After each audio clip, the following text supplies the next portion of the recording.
carriage wheels had not even left the courtyard when Julian Ashworth realized what he had done. He stood at the edge of the stone path, his hands clenched behind his back, watching the dust rise where the horses had turned onto the main road. Behind him, the great house of Oakmere Hall stood dark against the evening sky, its windows glowing with a warmth that no longer reached him. He had just told Serafina Wren the biggest lie of his life, and there was no way to call the words back. "I never loved you," he had said. 4 words. He had practiced none of them, and yet they had come out smooth and certain, as if he had rehearsed them for years. He remembered the look on her face when she heard them. It was not anger, it was worse than anger. It was quiet acceptance, the look of someone who had expected pain and had finally received it, almost as though she had been waiting for him to confirm what she feared all along. She had not cried. She had not argued. She had only nodded once, thanked him for his honesty in a voice so steady it frightened him, and walked to the carriage without looking back. Julian told himself this was what needed to happen. Her family was drowning in debt. Her father had arranged a marriage to Lord Reginald Hartley, a man with land, title, and enough money to save the Wren name from ruin. If Julian had told her the truth, if he had said what he actually felt, she might have hesitated. She might have refused the marriage. She might have chosen him instead, and dragged her entire family down with that choice. He could not let that happen. So he had lied. He had made himself into the villain, so she could walk away without guilt, without looking back, without wondering if she was leaving something worth keeping. It was, he told himself, an act of love disguised as cruelty. But standing there in the darkening courtyard, watching the last of the dust settle over the road, he did not feel noble. He felt hollow, as though something vital had been carved out of his chest and left on the gravel where her carriage had stood. He turned and walked back into the house. The halls of Oakmere Hall had always felt grand to him, full of portraits of ancestors who had built the family name over centuries. Tonight, they felt like a mausoleum. Every corridor was silent, every room the wrong size. He passed his father's old study, now his own, and paused at the door. He thought of going in, of sitting behind the heavy oak desk and losing himself in ledgers and correspondence, the way he always did when his mind grew too loud to bear.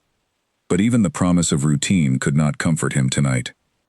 Instead, he climbed the stairs to his private chamber, removed his coat, and sat by the window that overlooked the garden where, only an hour earlier, he had spoken those 4 terrible words.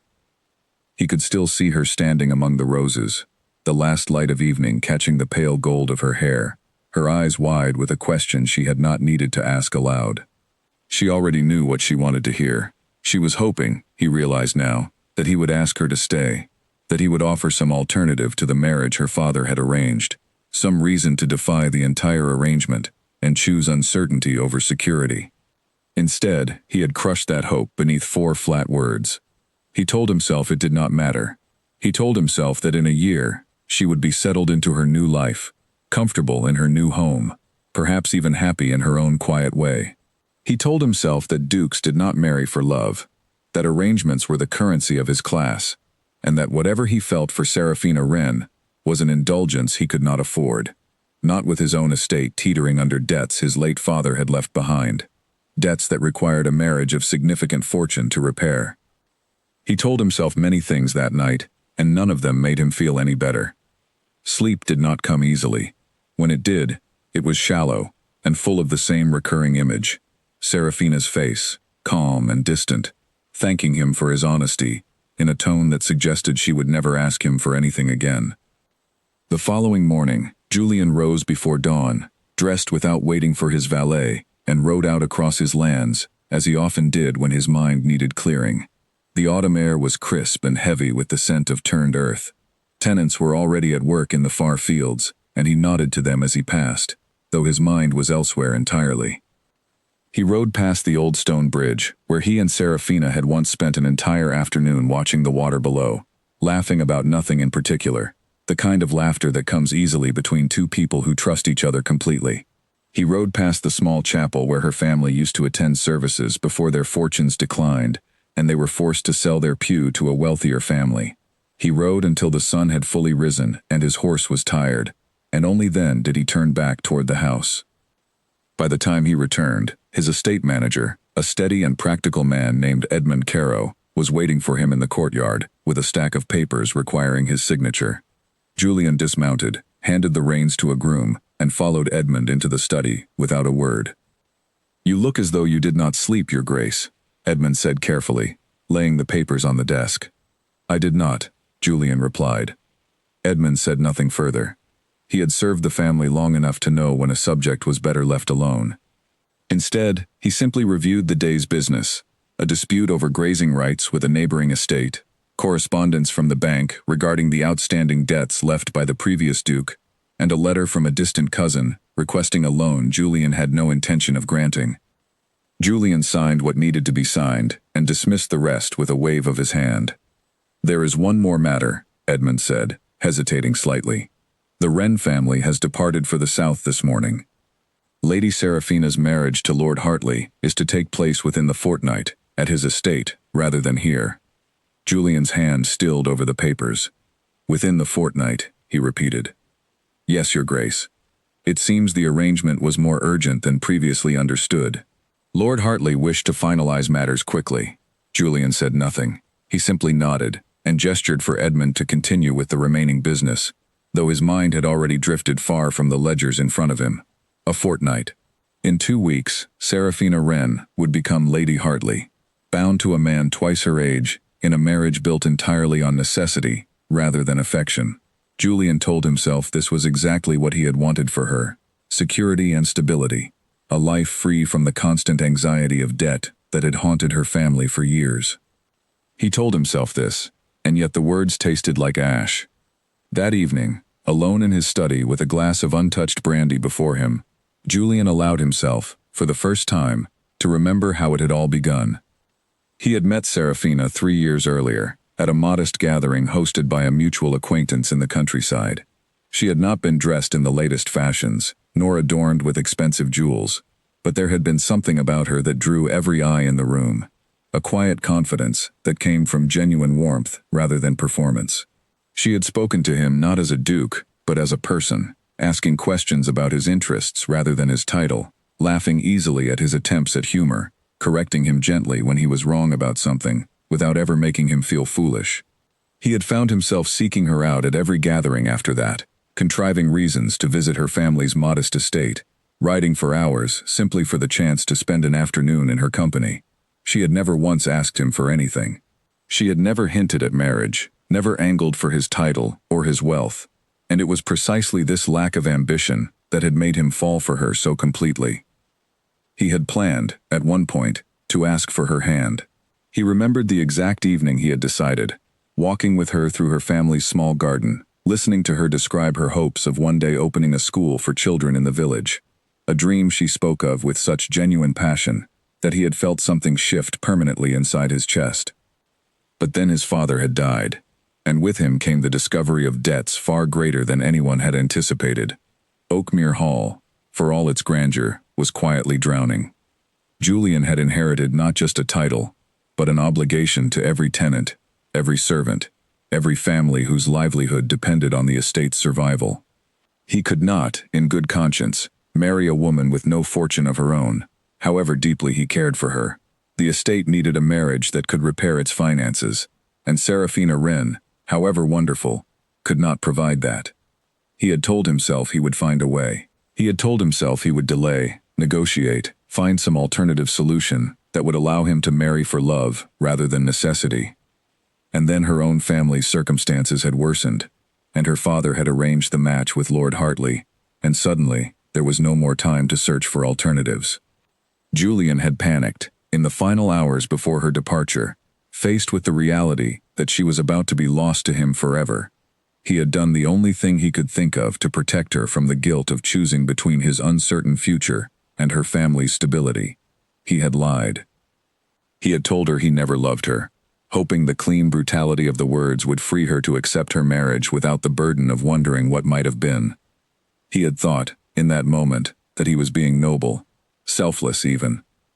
Now, sitting alone in his study with the brandy growing warm and untouched in his hand, he understood the truth. He had not been selfless.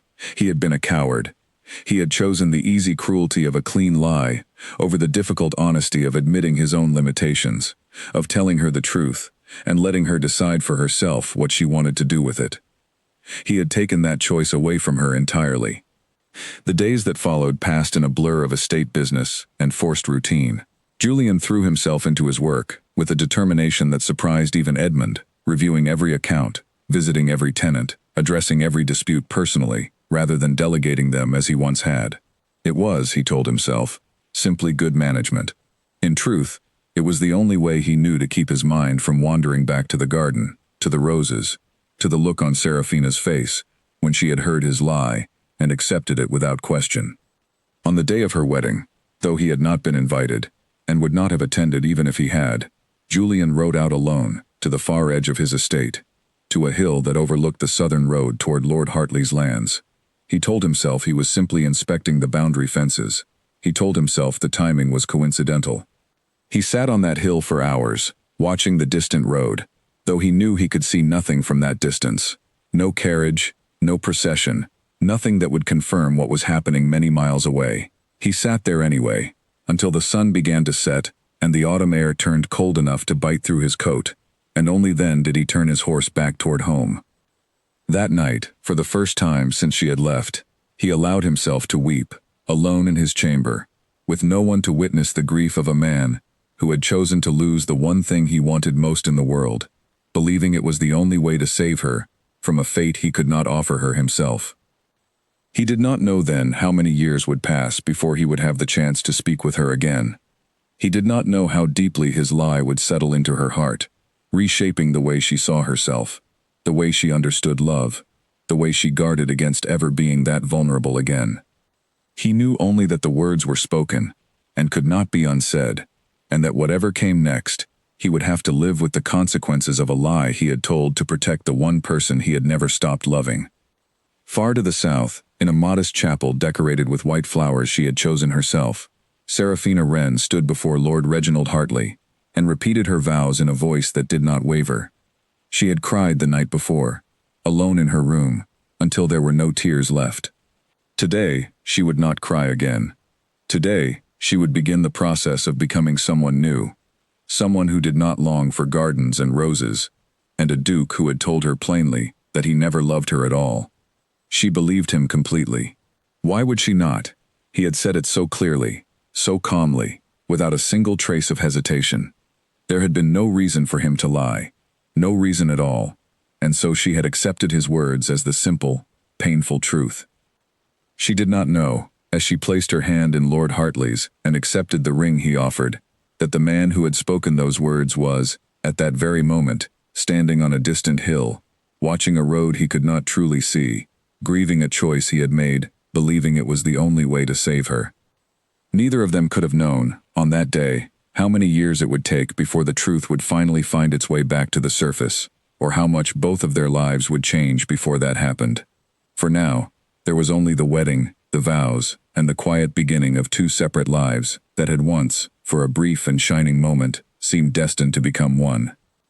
The house Serafina moved into after her marriage was larger than anything her family had ever owned, filled with polished floors and tall windows that let in more light than she knew what to do with. Lord Hartley was not unkind. He was, if anything, gentle in his manner, careful with his words, and generous with his time. He did not ask more of her than she could give, and in the early days of their marriage, she found herself grateful for his patience. He was also, unmistakably, a man closer in age to her own father than to herself. Their conversations, though pleasant, rarely stirred anything within her beyond polite interest. He spoke of politics, of his properties, of his late wife who had died some years before their arrangement, and Serafina listened, nodded, and offered thoughtful responses, all while feeling as though she were performing a role rather than living a life. She kept herself busy. She threw her energy into managing the household, learning the names of every servant, memorizing the preferences of the cook, arranging the gardens according to her own taste. She began, slowly, to build the small school she had once dreamed of, using a portion of the household budget that Lord Hartley, to his credit, never questioned. Within a year, a modest schoolhouse stood on the edge of the estate, filled with the children of tenant farmers who had never before had the chance to learn their letters. It was in that schoolhouse, surrounded by children and chalk dust, that Serafina found the only moments of genuine happiness in her new life. She told herself this was enough. She told herself that love, the kind she had once believed she felt for a duke who had turned out to feel nothing for her at all, was a luxury she had never truly needed. She rarely allowed herself to think of Julian Ashworth. When his name did surface, in a passing conversation at a dinner party or in a piece of correspondence between mutual acquaintances, she would simply nod politely and change the subject as quickly as manners allowed. She had built, brick by careful brick, a wall around the part of her heart that had once belonged to him, and she had no intention of ever letting it crumble again. 2 years passed in this manner. Lord Hartley grew fond of her in his own quiet way, treating her more as a cherished companion than a wife in the traditional sense, and Serafina, in turn, grew genuinely fond of him. There was no passion between them, but there was respect, and in the absence of anything else, respect proved to be a sturdy foundation. Then, without warning, Lord Hartley fell ill. It began with a cough that would not clear, followed by a persistent weakness that no physician could adequately explain. Serafina nursed him herself, refusing to leave his side, even when the household staff urged her to rest. She read to him in the evenings, arranged for the finest doctors from the city to examine him, and prayed, in the quiet hours of the night, for a recovery that never came. Lord Hartley passed away on a cold morning in early winter, with Serafina holding his hand, and the first snow of the season falling silently outside his window. His final words to her were simple and kind, an expression of gratitude for the companionship she had given him in his final years, and an instruction that she was to keep the small estate he had left, specifically in her name, independent of the larger family holdings that would pass to his distant relatives. Serafina mourned him honestly, though not with the devastation of a woman who had lost the love of her life. She mourned him as one mourns a good friend, a steady presence whose absence left a genuine void, even if it was not the void of romantic love. With his passing, she found herself, for the first time in her adult life, entirely independent. She had her own modest estate, a small but comfortable income, and no family obligations pressing upon her to remarry quickly. She continued to run her schoolhouse, now with even greater dedication, and slowly began to rebuild a quiet, self-sufficient life of her own design. Word of Lord Hartley's death traveled, as such news always did, through the social circles of the countryside, and eventually reached Oakmere Hall. Julian received the news from Edmund Caro one afternoon, while reviewing accounts in his study. He kept his expression carefully neutral as Edmund relayed the information, though something within him tightened at the mention of her name, at the knowledge that she was now a widow, unattached, and living independently for the first time since he had known her. He told himself it changed nothing. She had built a life without him, a life that clearly did not require his presence or his affection, and it would be the height of arrogance to imagine that her circumstances had anything to do with him at all. And yet, in the weeks that followed, Julian found himself asking after her more often than he cared to admit. He inquired casually of mutual acquaintances how she was managing, whether her schoolhouse was flourishing, whether she seemed content in her new independence. He told himself these were simply the polite inquiries one made about an old acquaintance who had recently suffered a loss. He did not write to her. He did not visit. He told himself, repeatedly, that he had no right to intrude upon her life, that his lie years earlier had severed whatever connection they once shared, and that reappearing now, under the guise of condolence, would be both inappropriate and unwelcome. But the questions lingered, quiet and persistent, in the back of his mind, during every meeting, every ride across his lands, every evening spent alone in his study with a glass of untouched brandy before him. Was she happy? Had she found, in her independence, something like peace? Did she ever think of him, and if she did she think of him with anger, or indifference, or something more complicated than either? Julian's own life, in the years since her departure, had settled into a pattern of quiet productivity. He had managed, through careful negotiation and prudent management, to significantly reduce the debts his father had left behind. Oakmere Hall was no longer in danger of financial ruin, though the process had required years of disciplined sacrifice, foregoing luxuries, delaying repairs, and reinvesting every available resource back into the estate's recovery. He had not remarried, nor had he seriously courted anyone since Serafina's departure. Various matches had been suggested to him over the years, daughters of wealthy families eager to align themselves with a duke, but Julian had found reasons to decline each proposal, citing the demands of estate management, the need to focus on financial recovery, anything that allowed him to avoid confronting the real reason behind his continued solitude. His sister, Lady Cordelia Ashworth, who had married and moved to a neighboring county some years earlier, was perhaps the only person who dared to press him on the subject. "You cannot spend your entire life managing ledgers and avoiding every eligible woman in the county," she told him during one of her visits, settling into the chair across from his desk with the easy familiarity of a sibling who had known him his entire life. "Oakmere needs an heir, Julian. And you, whether you admit it or not, need more than columns of numbers to fill your evenings." "The estate is recovering well," Julian replied, not looking up from the papers before him. "There will be time enough for such matters once the finances are fully stabilized." Cordelia studied him for a long moment, her expression softening. "This has nothing to do with finances, and you know it. This is about her, isn't it? The Wren girl. I heard she is a widow now." Julian's hand stilled over his papers. "I have no idea what you mean." "Julian."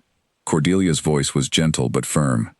"I was there, years ago, when you used to ride out 3 times a week, simply for the chance to see her. I have never once seen you look at another woman the way you looked at her. And I have never understood why you let her go, especially given how suddenly the arrangement with Lord Hartley seemed to be finalized." Julian set down his pen and finally met his sister's gaze. "It was necessary," he said quietly. "The estate could not have survived a marriage without significant fortune behind it. You know this as well as I do. So you let her marry another man to save the estate," Cordelia said slowly. "And now that she is free again, and Oakmere is recovering, what exactly is stopping you?" Julian did not answer immediately. The truth, the full truth of what he had said to Serafina on that final evening, sat heavy and unspoken in his chest. He had never told anyone, not even his own sister, the exact words he had used to push her away. He had allowed everyone to assume simply that circumstances had separated them, that fate and finances had conspired against a match that might otherwise have been happy. He had never admitted that he himself had delivered the final blow, that he had looked into the eyes of the woman he loved and told her, with deliberate cruelty, that he felt nothing for her at all. "It is complicated," he said finally, the words feeling inadequate even as he spoke them. Cordelia studied him for a long moment, clearly sensing there was more to the story than he was willing to share, but she did not press further. She simply rose, straightened her skirts, and paused at the door before leaving. "Whatever happened between the two of you," she said, "time does not wait forever, Julian. If there is something worth repairing, I would encourage you not to wait until it is too late to repair it." Her words lingered long after she had gone, echoing through the empty study, alongside the ever-present memory of a garden full of roses, and 4 words that could never be unsaid. That night, Julian found himself once again standing at the window of his private chamber, looking out over the same garden where he had spoken his lie years before. The roses had been replanted since then, tended carefully by the estate's gardeners, blooming each summer as though nothing had ever happened within their fragrant borders. He thought of Serafina, alone now in her own modest estate, building a life entirely independent of him, entirely capable of thriving without his presence. He thought of the schoolhouse she had built, the children she taught, the quiet dignity with which she had navigated a marriage of convenience, and now widowhood, all without a single word of complaint reaching his ears through the various channels of gossip that connected their social circles. He wondered, for the first time in years, whether it might be possible to see her again, not to declare himself, not to ask for anything, but simply to see her, to know for certain whether the woman he remembered still existed within the widow she had become, or whether time and circumstance had changed her entirely into someone he no longer recognized. He did not act on the thought that night, nor for many weeks afterward, but the seed had been planted, and slowly, quietly, it began to grow into something Julian could no longer ignore, no matter how carefully he tried to bury it beneath the demands of estate management and the comfortable routine of solitude he had built for himself over the years.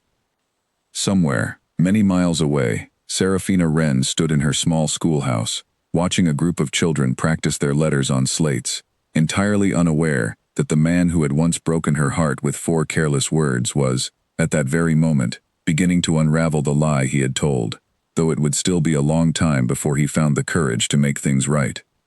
Spring arrived early that year, bringing with it an unusual warmth that coaxed the countryside into bloom weeks ahead of schedule. Julian found himself restless in a way he had not experienced in years, unable to settle into the familiar rhythms of estate management that had once occupied every waking hour. Edmund Caro noticed the change first, remarking one morning that His Grace seemed distracted, reviewing the same column of figures 3 times, without apparent purpose. "Forgive me," Julian said, setting down his pen. "My mind has been elsewhere." "If I may ask, Your Grace, elsewhere where?" Julian considered deflecting the question, as he had deflected so many similar inquiries over the years. Instead, he found himself answering honestly, perhaps for the first time in longer than he could remember. "I have been thinking of an old friend, someone I have not spoken with in many years." Edmund, wise enough not to press further, simply nodded, and returned to the business at hand. But the seed Cordelia had planted months earlier continued to grow, and Julian found himself increasingly unable to ignore it. The opportunity, when it finally arrived, came unexpectedly. A mutual acquaintance, Lady Millicent Farrow, was to be married that summer, and both Julian and Serafina, moving in overlapping social circles despite the years of distance between them, received invitations to the celebration. Julian learned of Serafina's expected attendance through a careless remark from Lady Millicent herself during a brief visit to discuss wedding arrangements, and the news struck him with a force he had not anticipated. He debated for days whether to attend. Part of him worried that his presence would be unwelcome, that Serafina would see him across the room and feel nothing but the cold reminder of a painful chapter she had long since closed. Another part of him, the part that had been quietly growing louder since his sister's visit, insisted that this was precisely the opportunity he had been waiting for, a chance to see her again, to understand who she had become, and perhaps, eventually, to begin correcting the terrible mistake he had made all those years ago. In the end, he decided to attend, telling himself it was simply a matter of social obligation, that declining would raise questions he was not prepared to answer. The wedding took place at Lady Millicent's family estate, a grand affair with hundreds of guests, musicians, and enough food to feed the entire county twice over. Julian arrived fashionably late, as was his habit, and spent the first hour of the celebration engaged in the usual polite conversations expected of a man of his standing, all while his eyes searched the crowd for a face he had not seen in nearly 3 years. He found her near the gardens, standing slightly apart from a cluster of other guests, dressed in a deep blue gown that suited her far better than the pale fashions she had favored in her youth. She had changed, subtly but unmistakably. There was a new composure to her posture, a quiet confidence in the way she held herself that had not been present in the girl he remembered. She was speaking with an elderly woman Julian did not recognize, her expression polite and attentive, though something in her eyes suggested a distance that had not existed before, a careful guardedness that Julian recognized immediately, because he understood exactly where it had come from. He approached slowly, uncertain of his welcome, and waited until the elderly woman excused herself before speaking. "Lady Serafina," he said, his voice steadier than he felt. "It has been a long time." She turned, and for a brief moment something flickered across her expression, surprise perhaps, or something closer to shock, before it was carefully smoothed away into polite neutrality. "Your Grace," she replied, offering a small, formal curtsy. "Indeed it has." "I trust you are well," he said, aware even as he spoke of how inadequate the words felt for the weight of everything unspoken between them. "I am, thank you. And you? I understand Oakmere has recovered considerably since your father's passing." "It has, yes, though it required considerable effort." An awkward silence stretched between them, filled with the noise of the celebration around them, the music and laughter of other guests entirely unaware of the tension simmering just beneath the surface of this seemingly ordinary exchange. Julian searched for something more to say, something that might bridge the distance between polite acquaintance and the honesty he had come here hoping, however foolishly, to find. "I was sorry to hear of Lord Hartley's passing," he said finally. Something shifted in her expression, a brief softening, before the guardedness returned. "Thank you. He was a kind man. I was fortunate to have known him, even if our time together was shorter than either of us would have wished. And your schoolhouse? I understand it has been quite successful." Serafina's eyebrows rose slightly, clearly surprised that he knew of her work. "It has, yes. We have nearly 40 children enrolled now, more than I ever imagined when I first began." "That is wonderful," Julian said, and meant it completely. "You always spoke of that dream, even when we were—" He stopped himself, uncertain how to finish the sentence, without venturing into territory neither of them seemed prepared to address. Serafina's expression cooled slightly. "Even when we were young and foolish," she finished for him, her tone carrying an edge he had not expected. "Yes, I remember those conversations well, Your Grace, though I confess I am surprised you do." The formality of her address, the deliberate use of his title rather than his given name, struck Julian harder than any accusation could have. She was reminding him, gently but firmly, of the distance that now existed between them, a distance he himself had created with 4 careless words spoken in a garden years before. "Serafina," he said quietly, dropping the formality despite himself, "I have often thought of you, over the years. I have wondered how you were faring, whether you had found some measure of happiness."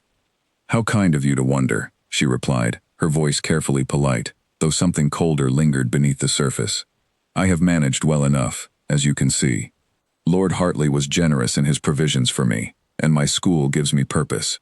I have built a life I am genuinely content with, Your Grace, entirely independent of anyone else's concern for my well-being." The message was unmistakable. She did not need him, had not needed him for years, and the careful distance in her tone made it clear that she had no interest in revisiting whatever had once existed between them. Julian nodded, accepting the rebuke with as much grace as he could muster. "I am glad to hear it," he said. "You deserve every happiness you have found." "Thank you," she said, and then, perhaps sensing that the conversation had reached its natural conclusion, added, "If you will excuse me, Your Grace, I believe the ceremony is about to begin." She offered another small curtsy and moved away, toward the seating arranged near the garden's central pavilion, leaving Julian standing alone amid the noise and celebration of a wedding that suddenly felt very far removed from his own concerns.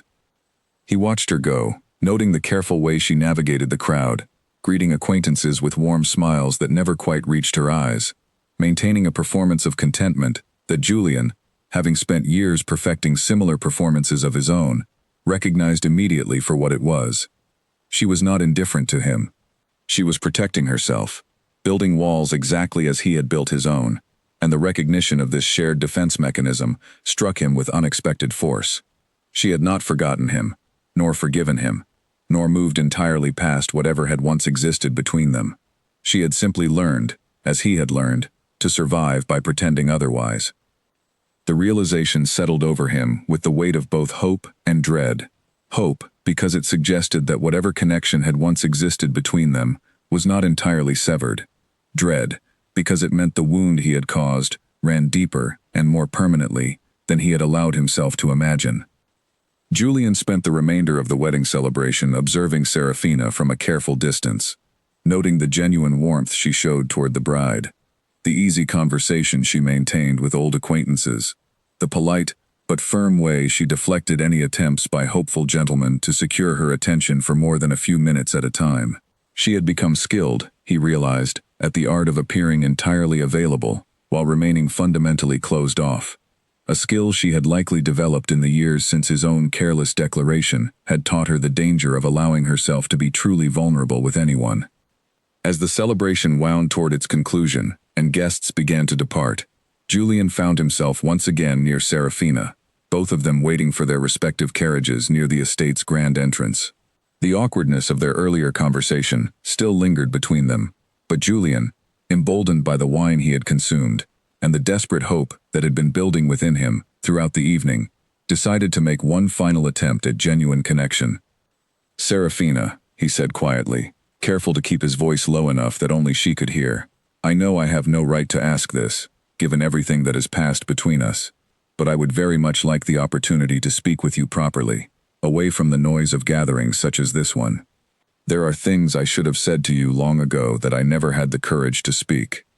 She studied him for a long moment, her expression unreadable in the flickering light of the estate's entrance lamps. "What could you possibly have left to say, Your Grace? You were quite clear, as I recall, about your feelings." The words struck him like a physical blow, precisely as she had intended them to. "I was not entirely honest with you," he said quietly, the confession slipping out before he could stop himself. "That evening, in the garden, I said things I did not mean." Something flickered across her face, too quick for Julian to fully interpret, gone before he could determine whether it was hope, anger, or simple confusion. I do not know what you mean," she said finally, her voice carefully controlled. "I mean," Julian said, his heart pounding with a mixture of terror and determination he had not felt in years, "that I owe you an explanation, one I should have offered long before now. If you would permit me, even a single afternoon of your time, I would be grateful for the chance to finally speak the truth." Serafina's carriage arrived at that moment, the sound of hooves on gravel interrupting whatever response she might have offered. She glanced toward the vehicle, then back at Julian, her expression a careful mixture of caution and something else, something that gave Julian the smallest flicker of hope. "I will consider it," she said finally, before turning and allowing the footman to help her into the carriage. As the vehicle pulled away into the darkness, Julian remained standing at the estate's entrance, watching, until the sound of hooves faded entirely into silence, wondering whether he had just taken the first tentative step toward correcting the greatest mistake of his life, or whether he had simply reopened a wound that had taken years to heal, with no guarantee that either of them would survive the process this time. Weeks passed with no word from Serafina, and Julian began to fear that his approach at the wedding had done more harm than good. He threw himself back into estate management, though his concentration remained fractured, his thoughts continually drifting toward the memory of her careful expression, as she had promised only to consider his request, nothing more. He did not write to her directly, unwilling to appear presumptuous, or to pressure her into a response she was not ready to give.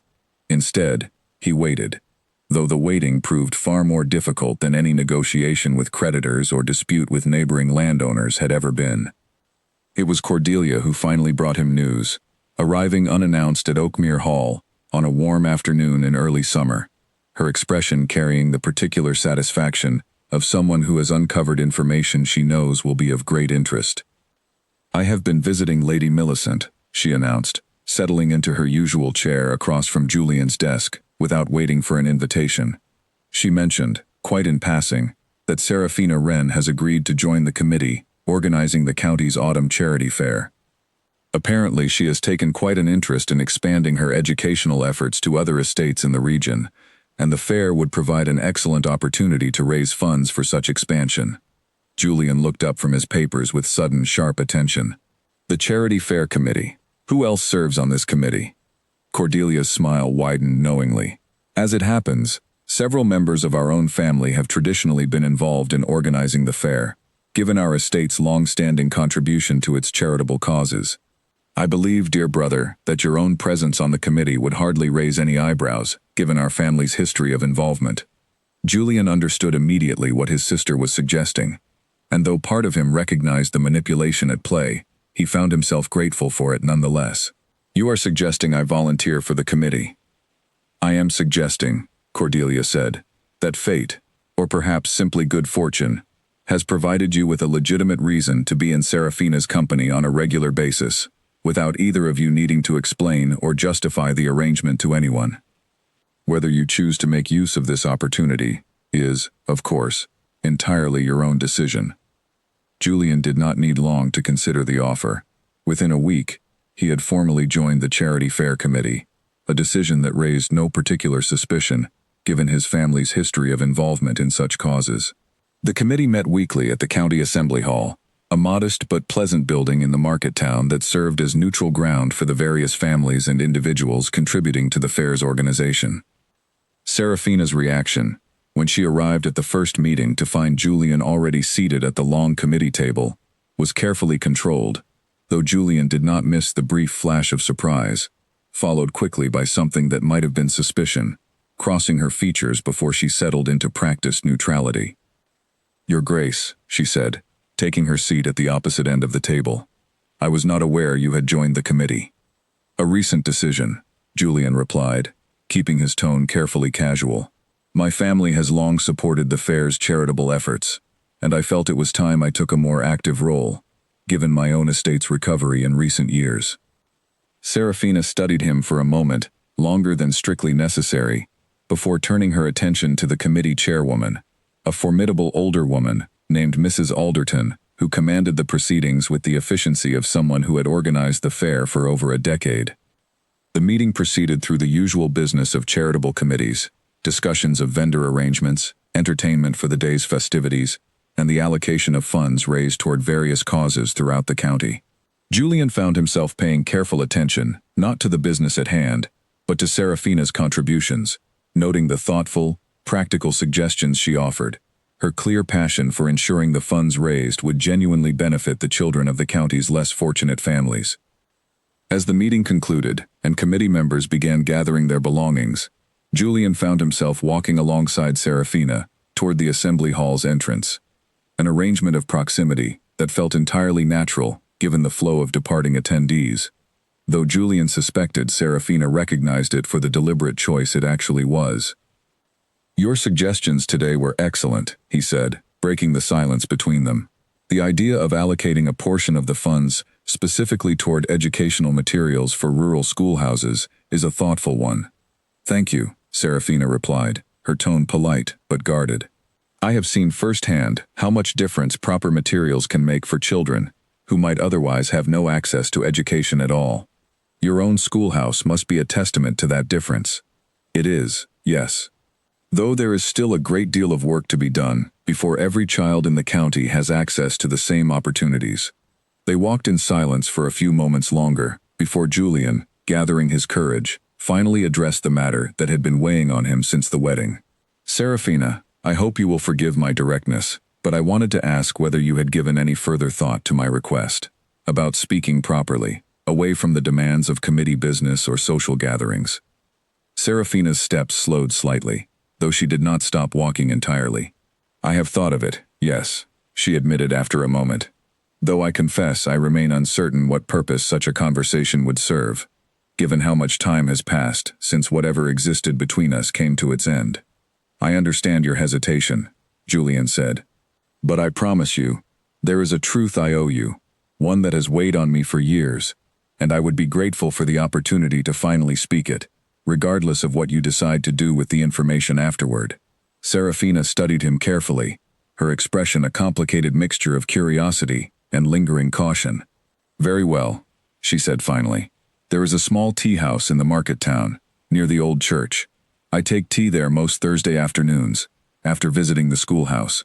If you wish to speak with me properly, you may join me there this coming Thursday, though I make no promises about how the conversation will proceed, nor any commitment beyond that single meeting." "Thank you," Julian said, relief flooding through him with such force that he nearly stumbled over the words. "That is more than I had any right to ask for." "Do not thank me yet, Your Grace," Serafina said, her tone carrying a faint edge of warning. "Whatever truth you feel compelled to share, I hope you understand that I have built a life for myself that does not require your explanations or your regrets. I am agreeing to this conversation out of curiosity, and perhaps a desire for closure, nothing more." "I understand completely," Julian said, though privately he hoped for far more than mere closure, hoped that whatever truth he finally managed to speak might somehow begin to repair the damage his earlier lie had caused. They parted ways at the assembly hall's entrance, Serafina moving toward her own modest carriage, while Julian remained behind, watching her departure with a mixture of anticipation and dread that he had not felt in years. Thursday, he told himself, was only 3 days away. 3 days to prepare himself for a conversation he had been avoiding, in one form or another, for nearly 3 years.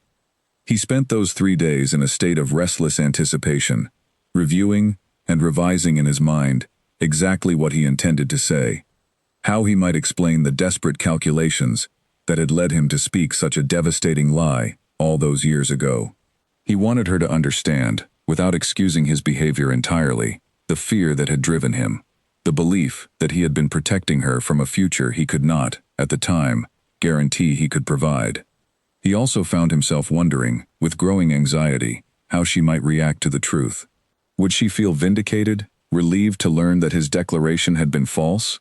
Or would she feel angrier still, betrayed twice over, first by his cruel lie, and then by the years of silence that had followed, years in which he could have corrected his mistake, but chose instead to remain quiet, allowing her to build an entire life around a foundation of falsehood. By the time Thursday finally arrived, Julian had worked himself into a state of nervous anticipation he had not experienced since his earliest days, managing the estate's collapsing finances. He dressed carefully, though not extravagantly, wanting to appear neither indifferent nor overly eager, and rode into the market town with more than an hour to spare before their agreed meeting time. The tea house Serafina had mentioned was a modest establishment, popular among the town's more respectable residents, with simple wooden furnishings and large windows that let in generous afternoon light. Julian arrived early enough to secure a quiet table near the back, away from the establishment's more frequented seating near the front windows, and waited, his heart pounding with an anxiety that felt entirely disproportionate to a simple conversation over tea. Serafina arrived precisely on time, dressed in a simple but elegant afternoon gown, her expression composed but carrying a wariness that Julian recognized immediately. She took the seat across from him without offering the usual pleasantries, simply meeting his gaze directly with an expression that demanded honesty above all else. "You have my attention, Your Grace," she said, once the tea had been ordered and the serving girl had departed. "Whatever truth you feel compelled to share, I would ask that you speak it plainly, without unnecessary flourishes or attempts to soften what you actually mean." Julian took a steadying breath, aware that the moment he had both anticipated and dreaded for years had finally arrived.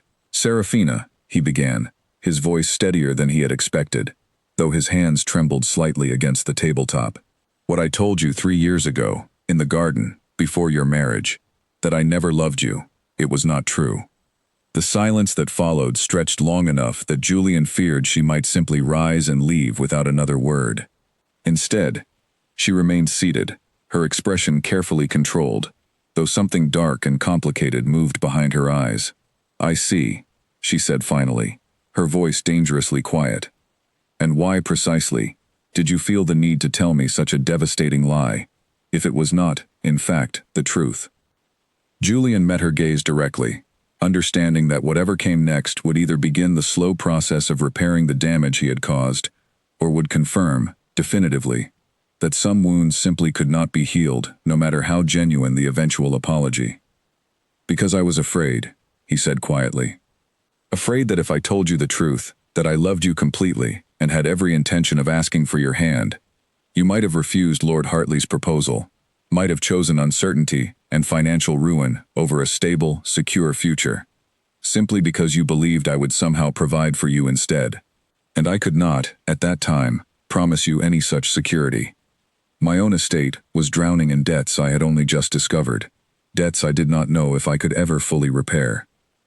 "So you lied to me," Serafina said, her voice carrying an edge of controlled fury that Julian had never before witnessed from her.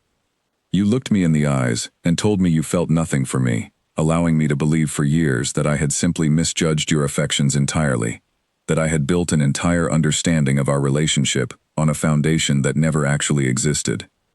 "Yes," Julian admitted, unable to soften the truth any further. "I believed, at the time, that it was the kindest thing I could do, allowing you to move forward into your marriage, without the burden of wondering what might have been, without the guilt of choosing between financial security and uncertain love." Serafina's hands, Julian noticed, had curled into tight fists against the tabletop, though her expression remained otherwise composed, a testament to years of practiced restraint. "You decided, on my behalf, what I could and could not handle," she said quietly. "You took away my ability to make my own choice, to weigh the risks and rewards for myself, and instead handed me a lie so cruel and convincing that I have spent the past 3 years believing myself entirely unlovable to the one person I trusted most completely." The accusation struck Julian with devastating force, precisely because he recognized its truth. "I am sorry," he said, the words feeling hopelessly inadequate against the weight of what he had done. "I have regretted those words every single day since I spoke them.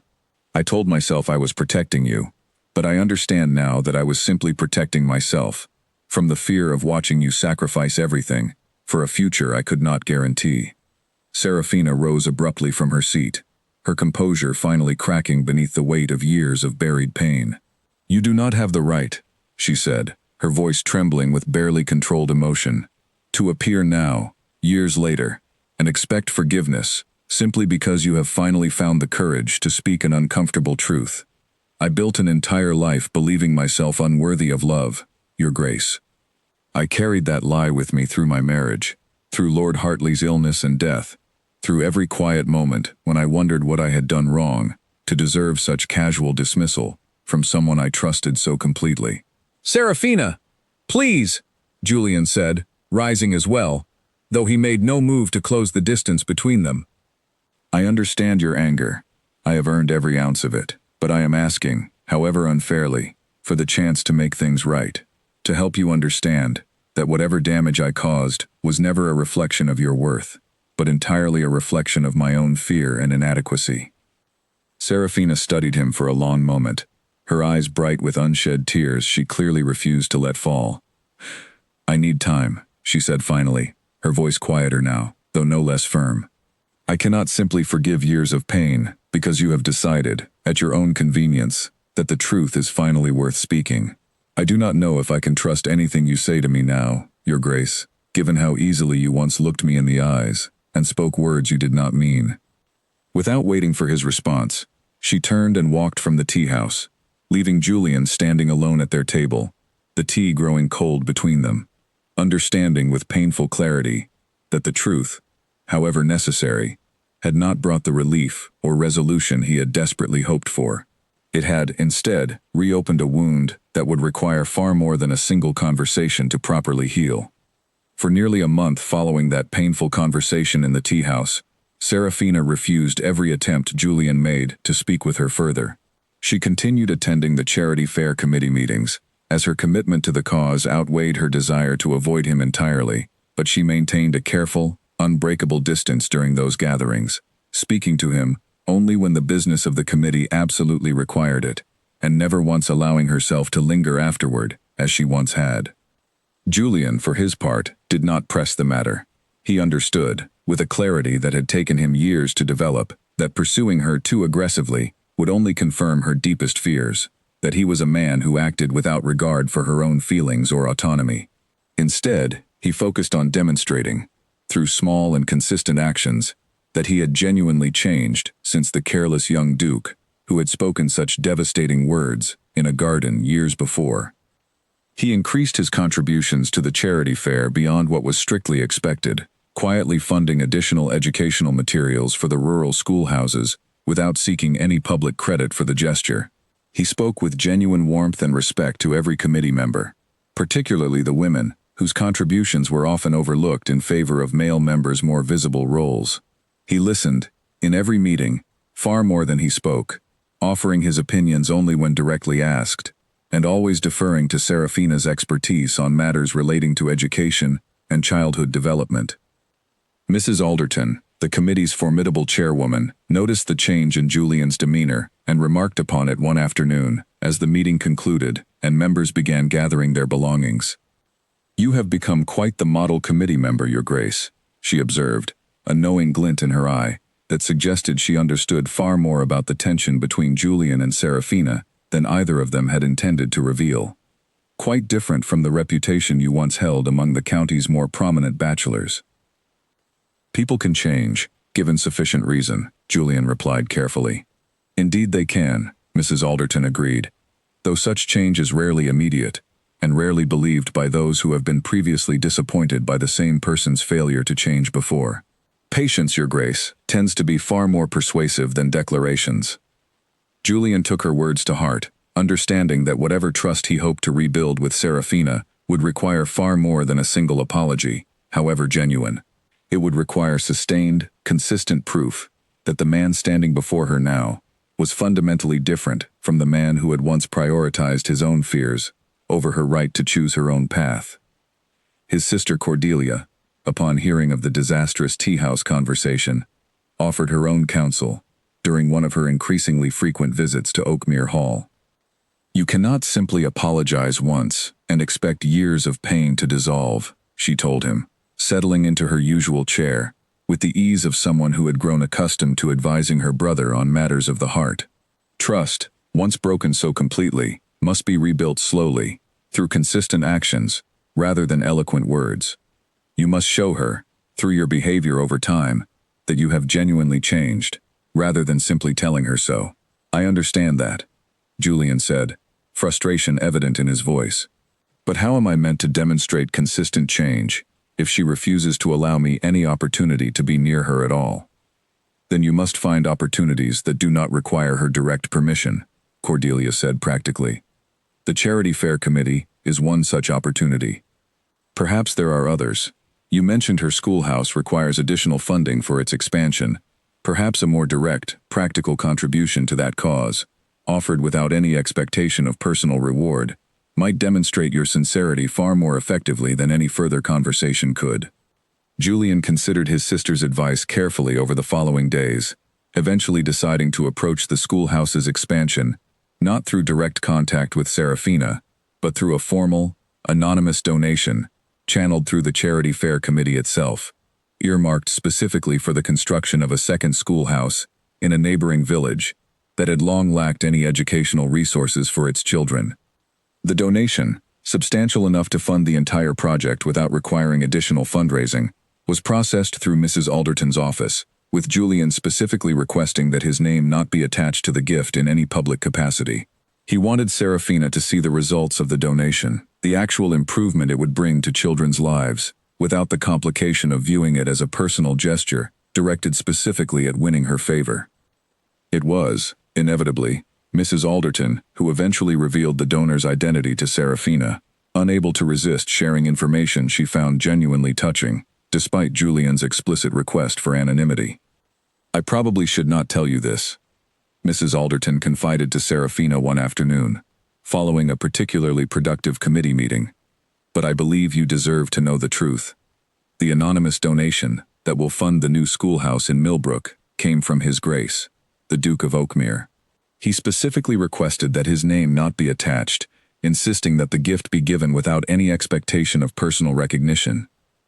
Serafina absorbed this information with careful neutrality, though internally, she found herself genuinely surprised by the revelation.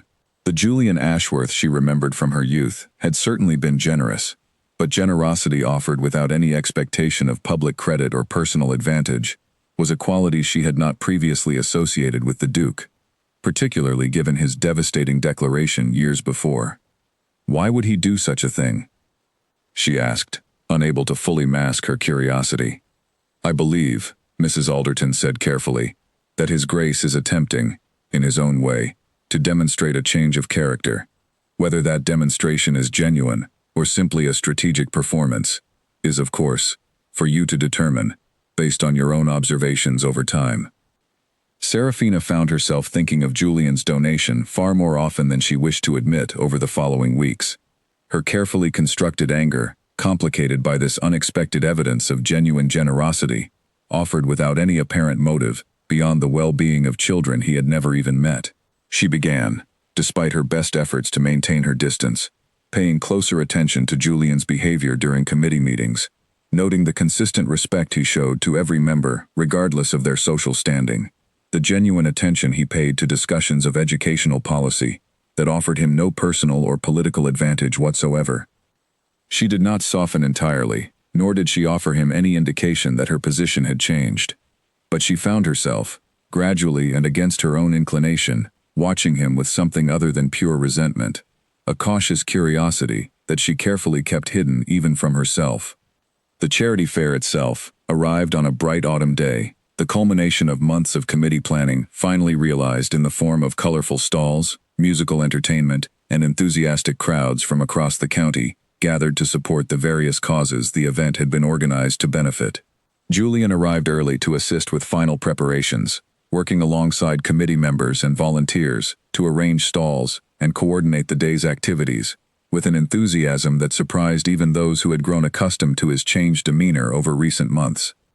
Serafina, overseeing the schoolhouse fundraising stall alongside several of her students who had eagerly volunteered to help demonstrate their reading and writing skills to interested attendees, found herself observing Julian throughout the day with increasing frequency, noting the genuine warmth with which he interacted with children and adults alike, the patient attention he offered to elderly attendees who wished to share lengthy stories about the county's history, the quiet efficiency with which he resolved minor logistical problems without drawing attention to his own contributions.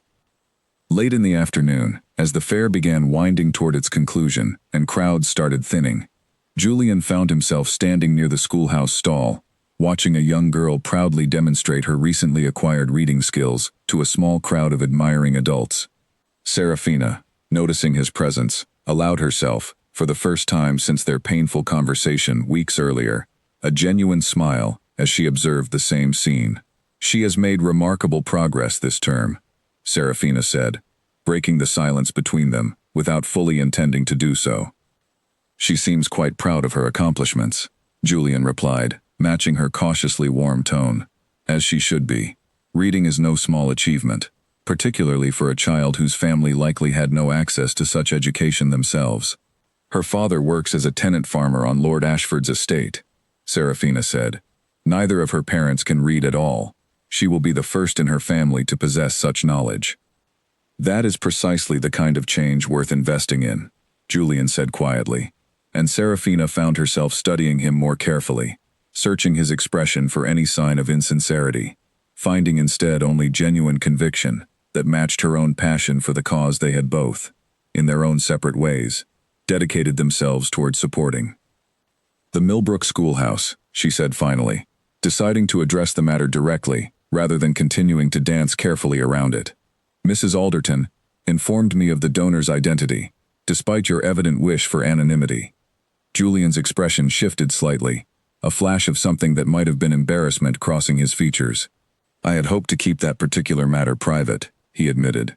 "I did not wish for the gift to be misunderstood as some manner of strategic gesture directed toward winning your favor, rather than simply a genuine contribution toward a cause I believe deserves support." "And was it not, at least in part, directed toward winning my favor?" Serafina asked, her tone carrying more curiosity than accusation. Julian considered the question carefully before answering. "I would be lying if I claimed the thought never crossed my mind, that such a gesture might help demonstrate my genuine desire to make amends for past mistakes. But the primary motivation was simply recognizing a worthy cause and possessing sufficient resources to support it meaningfully. Whether or not it influenced your opinion of me was, admittedly, secondary to that primary purpose." Serafina studied him for a long moment, weighing his words against the careful, consistent behavior she had observed over recent months. Behavior that seemed to confirm, rather than contradict, his claimed sincerity. "I appreciate the gesture," she said finally, "regardless of whatever mixed motivations may have inspired it. The children of Millbrook will benefit greatly from your generosity, and that, ultimately, matters more than the precise calculus of your intentions." It was not forgiveness, not yet, but it was, Julian recognized with cautious hope, the first genuine step toward something resembling renewed trust between them, built not on eloquent apologies or grand romantic gestures, but on the slow, patient accumulation of consistent, honest behavior that demonstrated far more effectively than words ever could, that he had genuinely become a different man than the one who had spoken such careless words in a garden years before.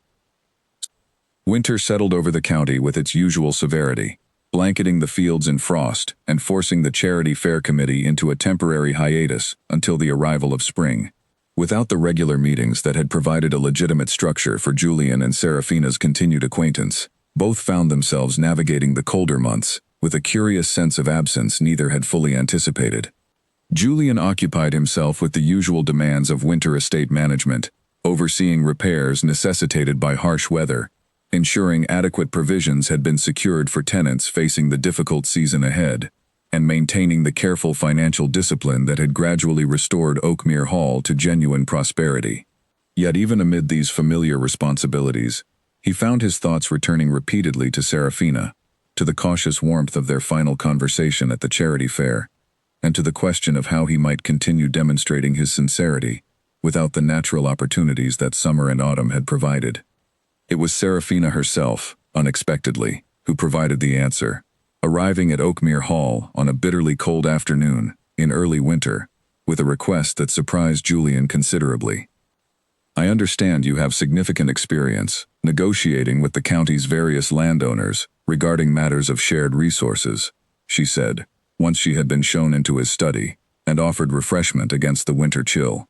"I find myself in need of similar expertise regarding a dispute over water rights affecting the land upon which my schoolhouse sits."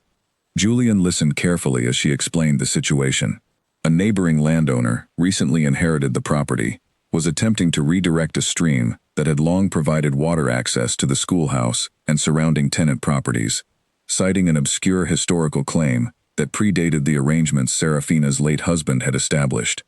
The dispute threatened not only the schoolhouse's water supply but the agricultural livelihood of several tenant families in the surrounding area. "I would be glad to assist however I can," Julian said, genuinely eager for the opportunity to prove useful, without any expectation of personal reward. "Though I confess I am curious why you sought my assistance specifically, given our history." Serafina's expression remained carefully composed, though a flicker of something honest crossed her features. "Because you possess both the legal knowledge and the social standing necessary to resolve such disputes effectively, and because," she paused, seeming to weigh her words carefully, "because I have observed your behavior over recent months, and I find myself, cautiously, willing to test whether the changes I have witnessed extend beyond charitable committees and public gestures into more direct, practical assistance." Julian recognized the significance of her admission, understanding that she was, in her own careful way, extending him an opportunity to further demonstrate his sincerity through concrete action, rather than mere words or symbolic gestures. He devoted himself to the matter with genuine dedication, researching the relevant property records, consulting with legal experts familiar with the county's water rights regulations, and eventually arranging a meeting with the neighboring landowner that resolved the dispute favorably, preserving the schoolhouse's water access while establishing clear boundaries that would prevent similar conflicts in the future. The resolution took nearly 6 weeks of careful negotiation, during which Julian and Serafina found themselves in regular contact, discussing strategy, reviewing documents, and gradually rebuilding a working relationship that, while still cautious, began to feel increasingly natural. Their conversations, which had initially remained strictly focused on the legal matter at hand, gradually expanded to include broader subjects, discussions of estate management, educational philosophy, and eventually, tentatively, memories of their earlier acquaintance that neither had previously felt comfortable revisiting. "Do you remember?" Serafina asked one afternoon, as they reviewed the final documents confirming the water rights resolution. "The afternoon we spent at the old stone bridge, watching the water below for what felt like hours." Julian looked up from the papers, surprised by the question. "I remember it well," he said quietly. "It was one of the happiest afternoons of my life, though I did not fully appreciate it at the time." "I think of it often," Serafina admitted, her guard slipping slightly, in a way Julian had not witnessed since before their painful separation. "It seems strange now, looking back, how simple everything felt then, before circumstances became so complicated. I have often wished I could return to that simplicity," Julian said, "though I recognize that wishing accomplishes nothing. The only path forward is demonstrating, through present actions, that whatever complications arose from my own poor judgment can eventually be resolved through patience and genuine effort." Serafina studied him carefully, her expression thoughtful, rather than guarded, for the first time in longer than either of them could clearly remember. "You have changed," she said finally. "Or perhaps, you have simply revealed a version of yourself that existed all along, buried beneath fear and poor judgment, that I never fully understood until you explained it to me." "I would like to believe both are true," Julian said honestly. "I was always capable of the man I am attempting to become now, but fear and inexperience led me to poor decisions that caused you tremendous pain. I can only hope that continued, consistent effort might eventually demonstrate that the change is genuine and lasting, rather than a temporary performance designed to win your favor. It was during this period of gradual rebuilding that Julian's sister Cordelia, observing the increasing warmth between her brother and Serafina during occasional social gatherings that winter, finally addressed the matter directly during one of her regular visits. "You seem happier than I have seen you in years," she observed, watching Julian carefully as he reviewed correspondence at his desk. "I assume this improved disposition relates to your continued acquaintance with Lady Serafina." "We have been working together on a legal matter concerning her schoolhouse," Julian said carefully, unwilling to presume too much about the nature of their evolving relationship. "A legal matter that seems to have required rather extensive collaboration," Cordelia observed dryly. "Julian, I have known you your entire life. I recognize the particular quality of happiness you display when discussing her, a happiness I have not witnessed since before her marriage to Lord Hartley.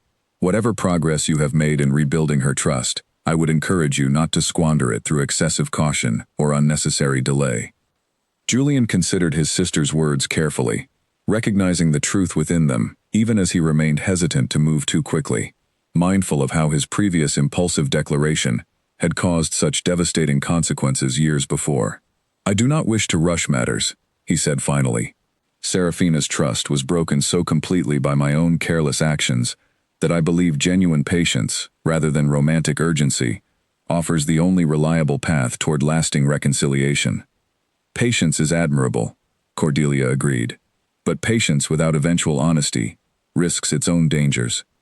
If you continue to demonstrate your sincerity through actions alone, without ever clearly articulating your continued feelings, she may reasonably conclude that your interest remains purely practical or platonic, rather than genuinely romantic.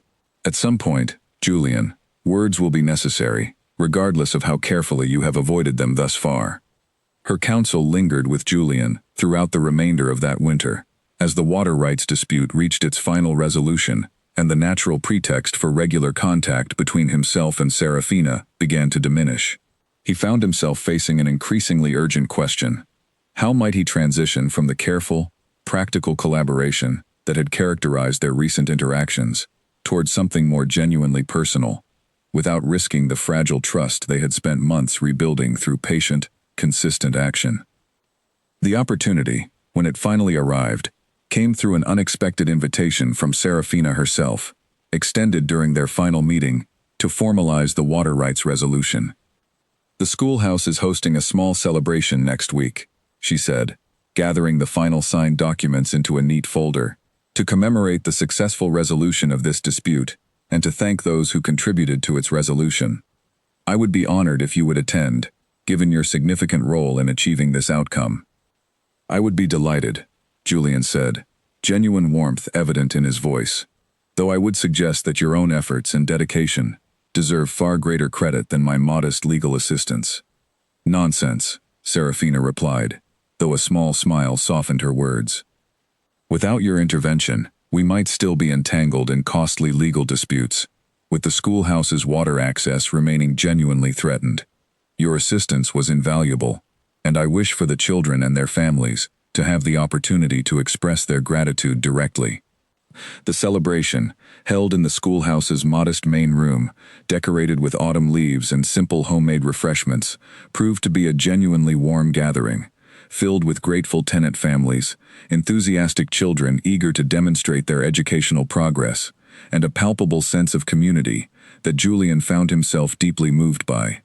He spent the afternoon speaking with tenant farmers whose livelihoods had been secured through the water rights resolution, listening to children proudly recite passages they had memorized, and observing Serafina moving through the gathering with genuine warmth and evident pride in the community she had built through years of dedicated effort. As the celebration began winding toward its conclusion, and guests slowly began departing into the cold winter evening, Julian found himself alone with Serafina, near the schoolhouse's modest entrance, the last of the day's light fading into early winter darkness. "Thank you again," Serafina said, "for everything you contributed toward resolving this matter.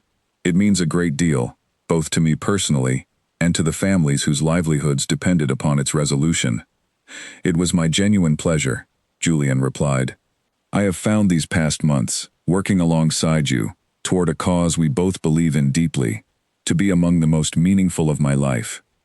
Serafina studied him carefully in the fading light, something vulnerable flickering across her expression that she seemed unable to fully suppress. "I have found them meaningful as well," she admitted quietly. "More meaningful, perhaps, than I initially expected or intended, given how carefully I had guarded myself against precisely this kind of renewed connection." Julian's heart quickened at her admission, recognizing the significance of what she had just revealed, however cautiously. "Serafina," he said, his voice carrying a seriousness that caused her to meet his gaze directly. "I do not wish to presume too much or move too quickly, given everything that has passed between us.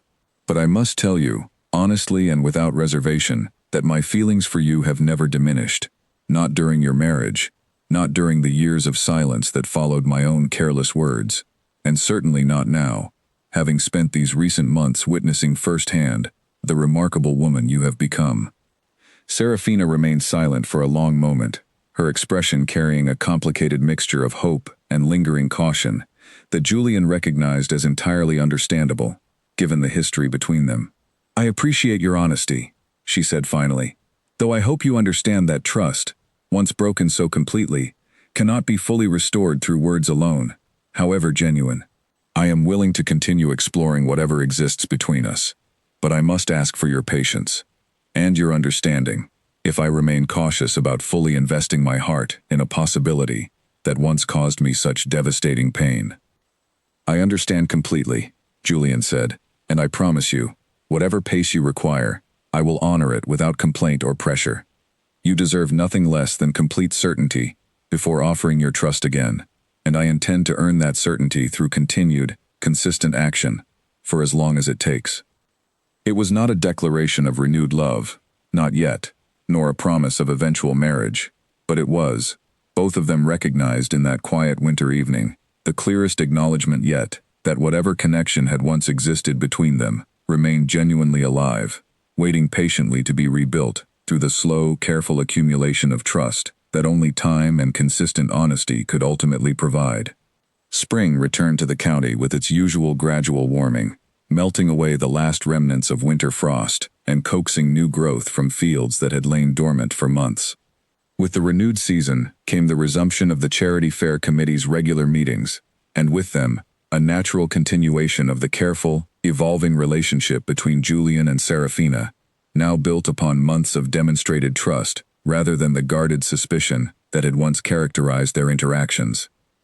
Their acquaintances throughout the county had, inevitably, begun noticing the change in dynamic between the Duke and the widowed schoolmistress, whispered observations, passing through social circles with the particular efficiency that gossip always seemed to possess in close-knit communities. Julian found himself, for the first time in years, genuinely unconcerned by such speculation, recognizing that whatever others believed about his relationship with Serafina mattered far less than the genuine trust they were slowly, carefully rebuilding between themselves.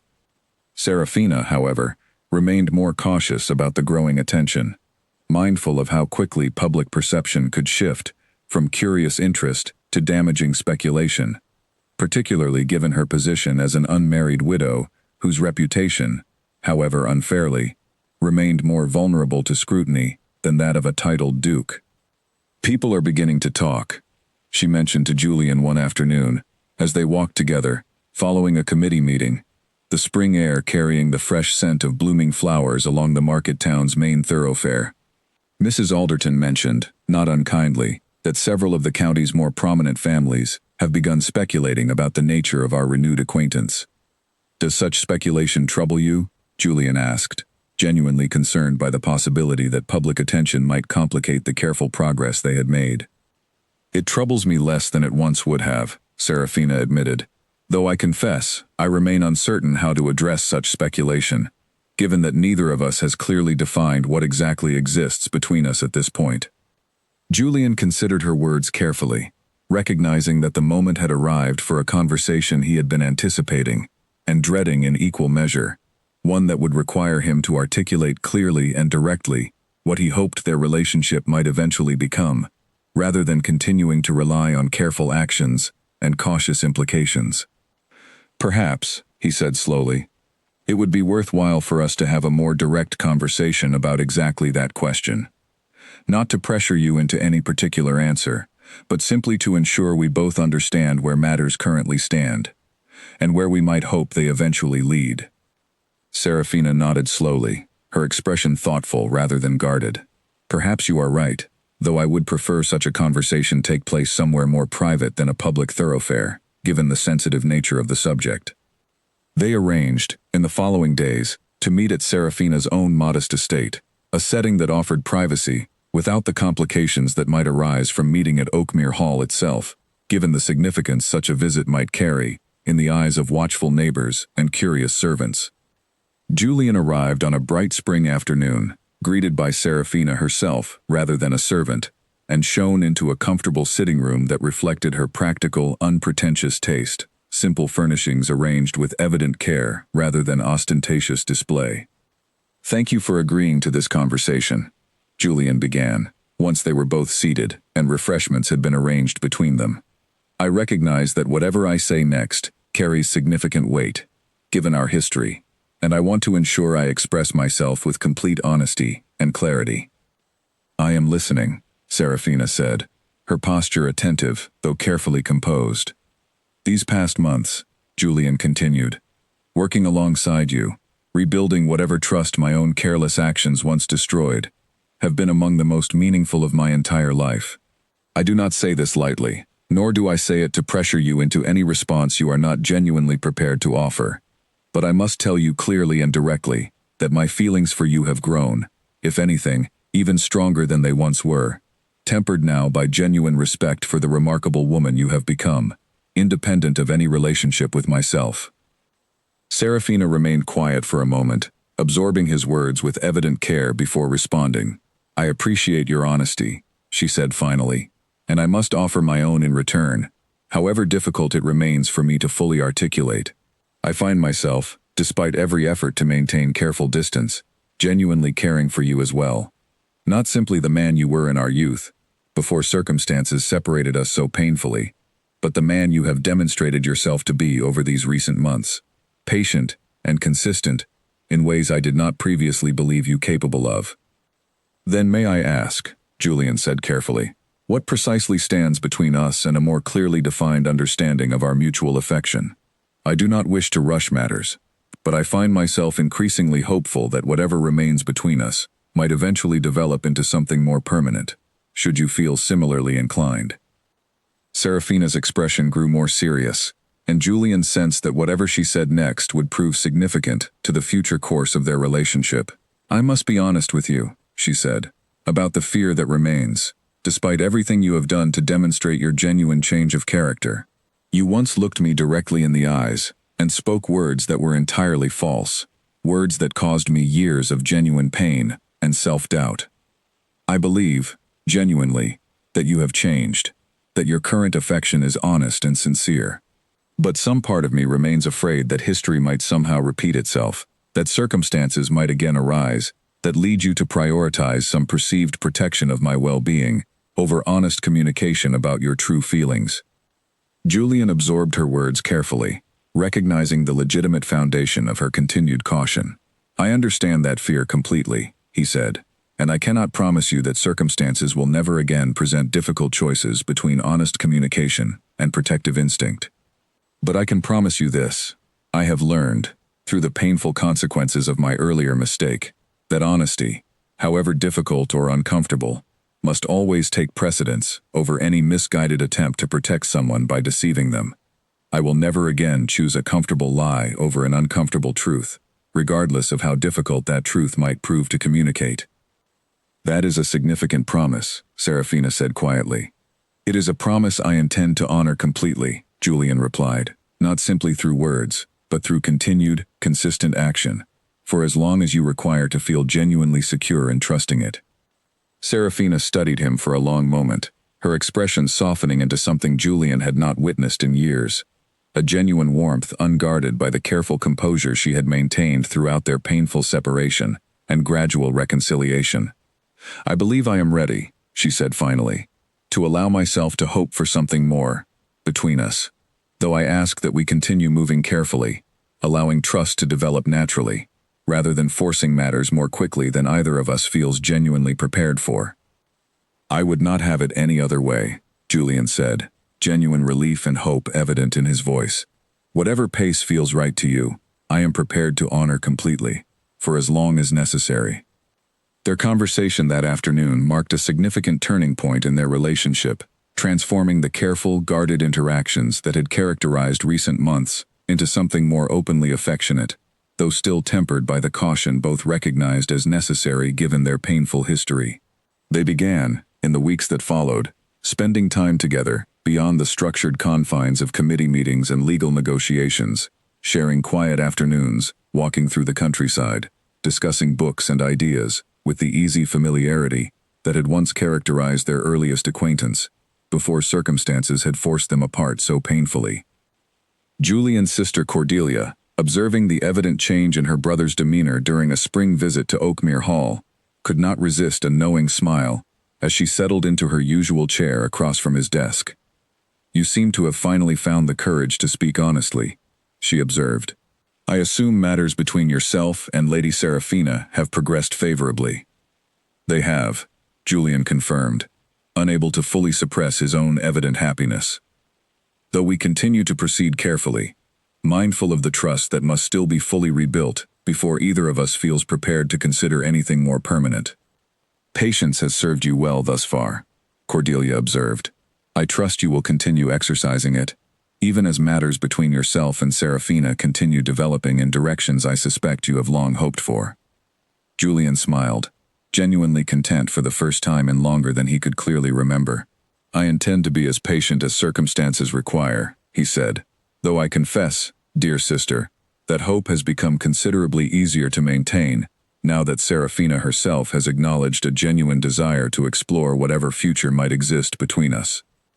As spring gradually gave way to the warmer months of early summer, Julian and Seraphina's relationship continued developing along careful, deliberate lines, each demonstrating through consistent action and honest communication the genuine trust they were slowly, patiently rebuilding between themselves. Neither rushed toward any premature declaration of permanent commitment, understanding instinctively that whatever future they might eventually share required a foundation far more solid than the passionate but ultimately fragile connection that had once existed between them in their youth, before circumstances and poor judgment had torn them so painfully apart. Summer brought with it a series of gatherings across the county, the usual round of garden parties, dinners, and social occasions that filled the warmer months for families of standing throughout the region. Julian and Seraphina, no longer needing to disguise their growing acquaintance behind the practical pretext of committee business or legal negotiations, began appearing together at these gatherings with increasing regularity, their evident comfort in each other's company drawing the continued attention of watchful society members throughout the county. Not everyone viewed their renewed connection favorably. Among those most vocal in their disapproval was Lady Constance Whitmore, a formidable widow of considerable social influence, who had, in the years following Seraphina's own widowhood, harbored ambitions of arranging a match between Julian and her own daughter, a pleasant but unremarkable young woman named Eleanor, who had been presented to society only the previous year. "It seems rather unseemly," Lady Whitmore remarked pointedly to a circle of acquaintances during a garden party hosted by a mutual friend, her voice carrying just far enough to ensure Seraphina, standing nearby, would overhear the comment. "A Duke of Oakmere's standing, spending such considerable time with a widow of relatively modest means, rather than considering more advantageous matches befitting his position." Seraphina, though stung by the deliberate cruelty of the remark, maintained her composure, having grown accustomed over the years to the particular brand of social judgment reserved for widows who dared to pursue their own happiness rather than quietly fading into respectable obscurity. She said nothing, choosing instead to continue her conversation with the friends nearby, though the comment lingered uncomfortably in her mind throughout the remainder of the gathering. Julian, however, upon learning of the remark from a mutual acquaintance who had witnessed the exchange, felt no such restraint. He sought out Lady Whitmore directly before the gathering concluded, his tone carrying a firm authority that left no room for misunderstanding. "I understand you have concerns regarding my choice of company," he said, his voice measured but carrying an unmistakable edge. "Allow me to clarify matters directly, so there remains no confusion on the subject going forward. Lady Serafina possesses more genuine character, dedication, and integrity than most individuals I have encountered throughout my entire life, regardless of their social standing or family fortune. Whatever time I choose to spend in her company reflects my own considered judgment, not a matter requiring your approval or commentary." Lady Whitmore, clearly taken aback by the directness of his response, offered a stammering attempt at clarification, but Julian had already turned away, seeking out Serafina to ensure she understood that whatever cruel gossip circulated through society's more judgmental circles held no bearing whatsoever on his own genuine regard for her. "I heard what Lady Whitmore said," he told her quietly, once he had found her near the garden's edge. "And I want you to know that her opinion means nothing to me, nor should it mean anything to you. Whatever others believe about the appropriateness of our acquaintance, I intend to continue exactly as we have been, without regard for judgmental gossip from those who understand nothing of what genuinely exists between us." Serafina offered a grateful smile, touched by his evident willingness to defend her publicly, rather than allowing such comments to pass unchallenged. "Thank you," she said, "though I confess, after years of navigating similar judgment as a widow of modest means, I have grown somewhat accustomed to such commentary. It matters less to me now than it once did." "Regardless," Julian said firmly, "you deserve better than casual cruelty from those who possess no genuine understanding of your character or accomplishments. I will not stand silently by while others attempt to diminish you." This small but significant moment, Julian defending her publicly against social judgment rather than remaining passively neutral, marked another important step in rebuilding the trust that had once been so thoroughly damaged by his earlier cowardice. Serafina found herself, in the weeks that followed, increasingly confident that whatever future she might build with Julian would be built upon genuine partnership, rather than the fearful, self-protective calculations that had once led him to sacrifice her happiness for what he believed was her own protection. As summer progressed, their relationship continued deepening, through countless small moments of genuine connection. Shared afternoons at the schoolhouse where Julian had begun volunteering his own time teaching basic arithmetic to older students preparing for apprenticeships. Quiet evenings discussing books and ideas at Serafina's modest estate, and increasingly frequent social appearances together that no longer required any pretense of coincidental proximity. It was during one such evening, as they sat together in Serafina's garden watching the sun set over the surrounding countryside, that Julian finally found himself ready to address the question that had been building within him for weeks, the natural culmination of months spent carefully rebuilding trust through consistent, honest action. "Serafina," he said, breaking the comfortable silence between them, "I have been thinking a great deal about our future, about what might come next for us. Should you feel similarly inclined toward considering something more permanent?" Serafina turned to face him directly, her expression carrying a mixture of anticipation and lingering caution that Julian had come to recognize as entirely characteristic of her careful, considered approach to matters of significant emotional weight. "What exactly are you proposing?" she asked. "I am not proposing marriage, not yet," Julian clarified quickly, mindful of moving too swiftly, given how carefully they had both approached rebuilding their connection. "But I would like to know, honestly, whether you believe our relationship might eventually progress towards such a commitment, once sufficient time has passed to ensure you feel completely secure in trusting the change I have demonstrated in my own character." Serafina considered his question carefully before responding. "I believe it might," she said finally, "though I confess I remain somewhat afraid of allowing myself to fully hope for such an outcome, given how devastating the collapse of similar hope proved to be years ago." "I understand that fear," Julian said gently, "and I do not wish to pressure you into hoping for anything you are not genuinely prepared to consider. I simply wanted you to know, clearly and honestly, that such a future remains something I genuinely desire, whenever you feel prepared to consider it seriously." "Thank you for your patience," Serafina said, reaching across the small distance between them to take his hand, a small but significant gesture of physical affection that neither had previously initiated during their careful, deliberate reconciliation. "I believe, given sufficient additional time, I may indeed feel prepared to consider such a future." But I ask that we continue proceeding carefully, allowing whatever remains between us to develop naturally, rather than forcing matters more quickly than either of us feels genuinely ready for. I would not have it any other way, Julian said, gently squeezing her hand in return, genuine contentment settling over him, as he recognized how far they had traveled together, from the painful separation that had once seemed so permanent and irreversible. As autumn approached once again, nearly a full year having passed since their initial reconciliation at Lady Millicent's wedding, Julian and Seraphina's relationship had evolved into something both recognized as genuinely stable, built upon a foundation of consistent honesty and mutual respect that neither had believed possible, following the devastating betrayal of Julian's original careless declaration. Society throughout the county had, largely, come to accept their renewed connection as a natural and appropriate development, Lady Whitmore's earlier objections having been quietly abandoned following Julian's firm public defense of Seraphina's character. The Charity Fair Committee, now entering its second full year under both of their continued involvement, had grown increasingly successful, expanding its charitable reach to include several additional rural schoolhouses beyond the original Millbrook project, funded largely through Julian's continued generous contributions alongside the community fundraising efforts that Seraphina had always championed so passionately. It was during preparations for the committee's second annual charity fair that Julian found himself once again standing near the schoolhouse stall, watching Seraphina interact with her students with the same genuine warmth that had first drawn him to her years before, when their entire acquaintance had still felt new and uncomplicated by the painful history that would eventually separate them so thoroughly.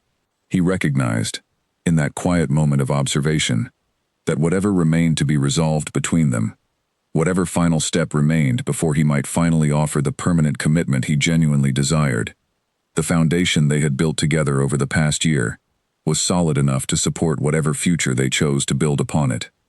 As winter approached once more, Julian found himself increasingly certain that the time had finally arrived to offer Seraphina the permanent commitment he had spent the past year carefully preparing her to trust. He wanted the moment to carry genuine significance, a clear demonstration that whatever he offered now came from complete honesty rather than the fearful calculations that had once led him to such devastating deception. He confided his intentions to his sister Cordelia during one of her regular visits, seeking her counsel on how best to approach a proposal that would need to overcome not merely the usual nervousness attending such moments, but the specific, painful history that made trust between himself and Seraphina such a carefully cultivated achievement. "You must be entirely honest with her," Cordelia advised, settling into her familiar chair with the wisdom of someone who had watched her brother's journey unfold over the past year with genuine investment. "Not simply honest about your feelings, but honest about your fears as well. She deserves to know that you understand completely why your previous declaration caused such devastating harm, and that you are prepared to face whatever fears might arise in your future, together with complete transparency, rather than retreating into protective deception as you once did." Julian took his sister's counsel seriously, spending considerable time over the following weeks composing his thoughts, determined that whatever he eventually said to Seraphina would reflect the genuine growth he had achieved since the painful mistake that had once separated them so completely. He chose, for the moment of his proposal, the same garden at Oakmere Hall, where he had once spoken the devastating lie that had caused years of unnecessary pain. He recognized the significance of returning to that same location, understanding that whatever he said there now needed to fully counter and correct the damage his earlier words had caused, transforming a place of painful memory into one of genuine hope and renewed commitment. He invited Seraphina to Oakmere Hall on a crisp autumn afternoon, the same roses that had witnessed his earlier cowardice now beginning their final bloom before winter's arrival. Seraphina arrived with evident curiosity, sensing perhaps the significance of the invitation, though Julian had deliberately avoided revealing his precise intentions beforehand. "I wanted to bring you here," he said, once they stood together among the same roses where he had once spoken such devastating words, "because I believe this place deserves new memories, memories that reflect who we have both become over this past year, rather than remaining forever marked by my earlier cowardice and deception." Seraphina's expression softened with understanding as she recognized the significance of their location. "I remember this place well," she said quietly, "though I confess, Standing here now beside you, the memory feels considerably less painful than it once did. That is precisely my hope, Julian said, taking both her hands in his own, with a gentleness that reflected the careful trust they had spent the past year rebuilding. Serafina, I have spent this past year demonstrating, through consistent action rather than mere words, that I am genuinely capable of the honesty and trust our relationship deserves. I do not wish to rush you into any decision you are not fully prepared to make, but I must tell you clearly and completely what I hope our future might hold. He paused, gathering his courage before continuing. I love you, not simply the woman you were in our youth, before circumstances separated us so painfully, but the remarkable woman you have become, through years of independent strength and dedicated purpose. I love your patience with children who struggle to learn, your fierce dedication to causes that matter, your careful wisdom in navigating difficult circumstances, and your genuine capacity for forgiveness, even towards someone who once caused you such devastating pain through his own cowardice and fear. Serafina's eyes filled with unshed tears as she listened, her hands trembling slightly within his own grasp. Julian, she said softly, using his given name rather than his title, for the first time in longer than either could clearly remember. I have spent this past year learning to trust again, learning to believe that the man standing before me now genuinely differs from the frightened young duke who once spoke such careless words. I believe, completely, in the change you have demonstrated, and I find myself, despite every fear that once seemed insurmountable, genuinely ready to consider a future built together. Then may I ask, Julian said, his heart pounding with a mixture of hope and lingering nervousness, despite the encouraging warmth of her response, whether you would consider becoming my wife? Not out of any necessity or convenience, as circumstances once dictated for both of us, but out of genuine, mutual love and carefully rebuilt trust that I believe can withstand whatever difficulties our future together might present. Serafina studied him for a long moment, her expression carrying the weight of everything they had both endured over the years since his original devastating declaration, before finally offering a response that Julian had hoped for throughout the entire painful journey of reconciliation. Yes, she said, her voice steady despite the emotion evident in her expression. I will marry you, Julian, not because circumstances require it, but because I have watched you demonstrate, through consistent action over an entire year, that you have genuinely become a man capable of the honesty and trust our relationship deserves. Julian felt an overwhelming relief flood through him, gathering Serafina into a gentle embrace that reflected the culmination of an entire year spent carefully rebuilding what his own earlier cowardice had so thoroughly destroyed. Thank you, he whispered, for giving me the chance to prove myself worthy of your trust, despite how completely I once failed you. We have both grown, this past year, Serafina said, pulling back slightly to meet his gaze directly. I have learned to forgive, and you have learned to be honest, even when honesty proves difficult or uncomfortable. I believe, genuinely, that whatever future we build together now will be built upon a far stronger foundation than whatever existed between us in our youth, however genuine that earlier affection may have been. News of their engagement spread quickly throughout the county, met with genuine celebration from those who had witnessed the careful, patient rebuilding of their relationship over the preceding year, and grudging acceptance, even from those like Lady Whitmore who had once voiced disapproval of their renewed connection. Mrs. Alderton, upon hearing the news during the Charity Fair Committee's final meeting before winter, could not resist a knowing smile. I had wondered how long it would take for the two of you to finally acknowledge what had become increasingly evident to everyone observing your careful courtship, she remarked, genuine warmth evident in her tone. I wish you both every happiness, particularly given how thoroughly you have both demonstrated the genuine growth and understanding necessary to build a lasting, honest partnership. Julian's sister Cordelia, upon receiving the news, arrived at Oakmere Hall with uncharacteristic haste, embracing her brother with genuine joy. I am so proud of you, she told him, for finding the courage to be honest, and for demonstrating such remarkable patience throughout this past year. Serafina deserves nothing less than complete honesty, and I am relieved you finally understood that truth. As preparations for their wedding began in earnest, Julian found himself reflecting frequently on the painful journey that had brought them to this point. the devastating lie that had once separated them, the years of independent growth both had experienced during their separation, and the careful, patient rebuilding of trust that had ultimately led to this moment of genuine, hard-won happiness. He understood now, with a clarity he had lacked in his younger years, that genuine love required not merely passionate feeling, but consistent honesty, patient understanding, and the courage to face difficult truths directly, rather than retreating into comfortable deception, however well-intentioned such deception might initially seem.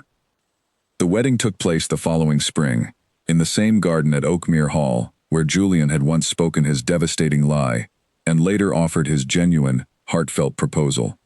The roses, in full bloom for the occasion, seemed to Julian a fitting symbol of the transformation their relationship had undergone, from a place of painful deception to one of genuine, celebrated commitment. Serafina arrived at the ceremony dressed in a simple but elegant gown, her expression carrying none of the guarded caution that had characterized so much of their reconciliation, replaced instead by genuine, unguarded joy that Julian had not witnessed since their earliest, uncomplicated acquaintance years before. The children from her schoolhouse, invited to witness the ceremony as a testament to the community they had both worked so hard to support, watched with evident excitement as their beloved teacher exchanged vows with the Duke who had, over the course of an entire year, demonstrated his genuine transformation into a man worthy of her trust. Cordelia, serving as Serafina's attendant given the close friendship that had developed between the two women over the preceding year, could not help but reflect on how far her brother had traveled from the frightened young man who had once let pride and fear dictate such a devastating choice. Mrs. Alderton and the entire Charity Fair Committee attended as well, genuine friends now, rather than mere professional acquaintances, having witnessed firsthand the careful, patient rebuilding of trust between Julian and Serafina throughout their shared charitable work. As Julian spoke his wedding vows, he found himself returning, in his own mind, to the devastating words he had once spoken in this very garden, understanding, with complete clarity, how far he had traveled from that moment of cowardly deception toward the honest, committed partnership he now offered without reservation. "I once told you, standing in this very place, that I never loved you," he said during his vows, his voice carrying clearly across the gathered guests. "And it was the greatest lie I have ever spoken, one that caused you years of unnecessary pain, that I will spend the remainder of my life working to make amends for. Today, I offer you the truth I should have spoken then, the truth I have spent this past year proving through consistent action rather than empty words. I love you, Serafina, completely and without reservation, and I promise you, before all those gathered here today, that I will never again choose comfortable deception over difficult honesty, regardless of how challenging that honesty might prove to communicate." Serafina, her eyes bright with tears of genuine joy rather than the painful grief that had once accompanied any thought of Julian's earlier declaration, offered her own vows with equal sincerity. "I forgave you," she said, "not because forgiveness came easily, but because you demonstrated, through an entire year of consistent, honest action, that you had genuinely transformed into a man deserving of my trust. Today, I offer you my complete faith in our future together, understanding that whatever difficulties we may face, we will face them with the same honesty and mutual respect that brought us to this moment." The ceremony concluded, amid genuine celebration. The assembled guests, family, friends, tenant farmers, schoolhouse children, and committee members alike, all recognizing the significance of witnessing, not merely a wedding, but the culmination of a genuine journey of growth, forgiveness, and hard-won trust between two people who had once seemed destined to remain permanently separated by pride, fear, and devastating deception. In the years that followed, Julian and Serafina built a life together that reflected the values they had both come to cherish through their painful separation and careful reconciliation. Serafina continued her educational work, expanding her original schoolhouse into a network of similar institutions throughout the county, funded generously by Julian's continued financial support, and championed by both of their combined social influence. Julian, in turn, found himself increasingly devoted to charitable causes beyond mere estate management, recognizing through his relationship with Serafina the genuine fulfillment that came from using his resources and influence to benefit those less fortunate than himself. Their marriage, unlike the fearful, protective calculations that had once governed Julian's earlier decisions, was built upon a foundation of complete honesty, even when such honesty proved uncomfortable or challenging. When disagreements arose, as they inevitably did in any genuine partnership, both Julian and Serafina committed themselves to direct, honest communication rather than the protective deception that had once caused such devastating harm. Cordelia, visiting Oakmere Hall several years after the wedding, found herself reflecting on the remarkable transformation she had witnessed in her brother throughout the entire journey. From the frightened young duke who had once sacrificed his own happiness and Serafina's trust for what he believed was noble self-sacrifice, to the honest, committed husband who now greeted her with genuine warmth alongside his beloved wife and their 2 young children, a son who had inherited his father's steady determination, and a daughter who showed every sign of possessing her mother's fierce dedication to education and community. "I remember," Cordelia said one evening, as the family gathered together in the same study where she had once counseled her brother through his painful uncertainty, "when you believed you had lost her forever, when you sat alone in this very room, convinced that your cowardice had permanently destroyed any chance of genuine happiness between you." "I remember it well," Julian said, glancing toward Serafina with genuine warmth as she helped their young daughter with her letters nearby. "It remains, even now, the greatest regret of my life, the pain I caused through my own fearful deception. But I have come to understand that the journey toward correcting that mistake, however difficult and uncertain it once seemed, ultimately built something far stronger and more genuine than whatever simple happiness we might have found had circumstances never separated us at all." Serafina, overhearing their conversation, looked up with a knowing smile. "We have both learned," she said, "that genuine love requires more than passionate feeling alone. It requires honesty, patience, and the courage to face difficult truths directly, rather than retreating into comfortable deception, however well-intentioned that deception might initially seem. Whatever pain we endured through our separation, I believe it ultimately taught us both lessons necessary for building the genuine, lasting partnership we now share." Their daughter, looking up from her lettering practice with the curious innocence of childhood, asked the question that had, in various forms, followed Julian and Serafina throughout their entire journey toward reconciliation. "Papa, is it true you once told Mama you never loved her?" Julian knelt beside his daughter, meeting her curious gaze directly. "It is true," he said honestly, understanding that whatever lesson his daughter might eventually learn from their story deserved complete truthfulness rather than convenient omission. "I spoke a terrible lie many years ago, believing, mistakenly, that such deception would protect your mother from difficult circumstances. It caused her tremendous pain that took us both years to overcome."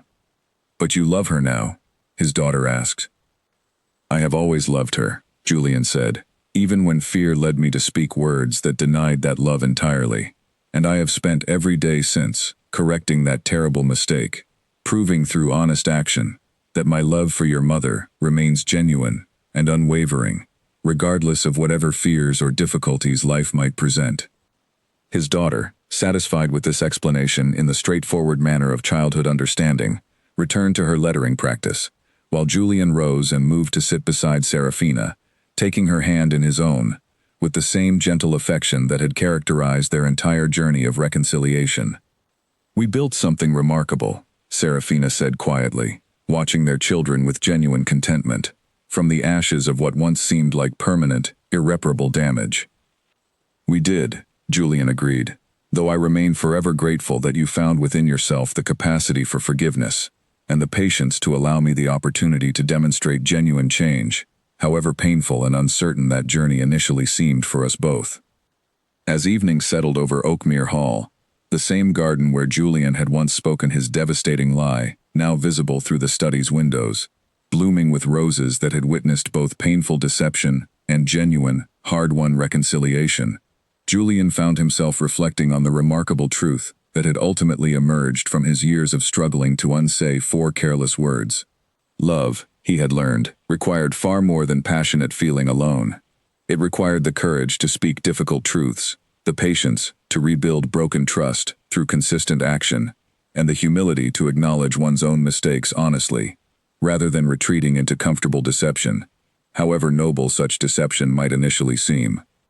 He had spent years trying to unsay the devastating lie he had once spoken, and though the words themselves could never be truly erased from either of their memories, he had learned, through patient, consistent effort, that genuine actions could ultimately transform even the most painful deception into a foundation for lasting, honest love.